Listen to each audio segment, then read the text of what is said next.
초등학교 주요 과목 교과서가 오는 2022년부터 국정에서 검정으로 바뀔 전망입니다. 교과서 종류가 늘어나고 그만큼 선택의 폭도 넓어지게 됐는데요. 취재 기자 연결해 보겠습니다. 황선욱 기자. 네, 행정부입니다. 네, 그러니까 초등학교 교과서 발행 체제가 크게 바뀌는 거죠? 그렇습니다. 현재 초등학교 학생들은 예체능과 영어를 제외하고 대부분 과목을 교육부가 개발한 한 종류의 교과서로 배우고 있습니다. 교육부는 이 가운데 국어를 제외한 수학, 과학, 사회세 과목을 오는 2022년부터 국정에서 검정으로 전환하는 방안을 추진하고 있습니다.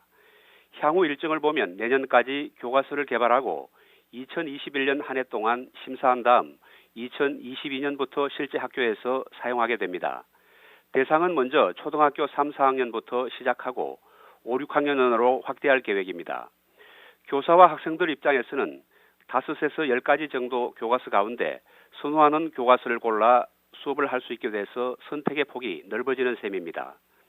또 여러 출판사에서 경쟁적으로 만들기 때문에 교과서의 질도 높아질 것으로 예상됩니다. 정부는 교육 민주주의 실현을 위해 교과서 다양화를 추진하고 있는데 초등학교 검정 교과서 체제 전환은 정부의 100대 국정과제에 포함되어 있습니다. 네, 중고등학교 일부 교과서 발행 체제도 바뀐다면서요? 네, 그렇습니다. 중고등학교 일부 과목 인정 교과서에는 자유 발행제를 도입하기로 했습니다. 인정 교과서는 민간 출판사에서 펴내는 교과서 중에서 시도교육감이 심의해서 인정하는 것을 말하는데요. 앞으로 최소한의 기준만 갖추면 출판사가 교과서를 펴낼 수 있도록 하겠다는 건데 주로 직업계열 교과목에 해당합니다.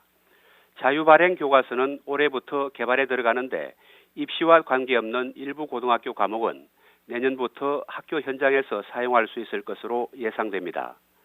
자유발행 교과서는 기존의 국정, 검인정 교과서와 달리 헌법에 위배되는 내용이 없는지와 같은 공통심사 기준만 확인하기 때문에 정부 승인 과정이 크게 줄어들게 됩니다. 출판사 입장에서는 비용 부담도 적고 자유로운 환경에서 창의적인 교과서를 만들 수 있게 됩니다. 이렇게 되면 검인정 체제보다 사회 변화상을 빠르게 담아내는 교과서들이 더 많이 나올 것으로 예상됩니다. 지금까지 YTN 황순욱입니다.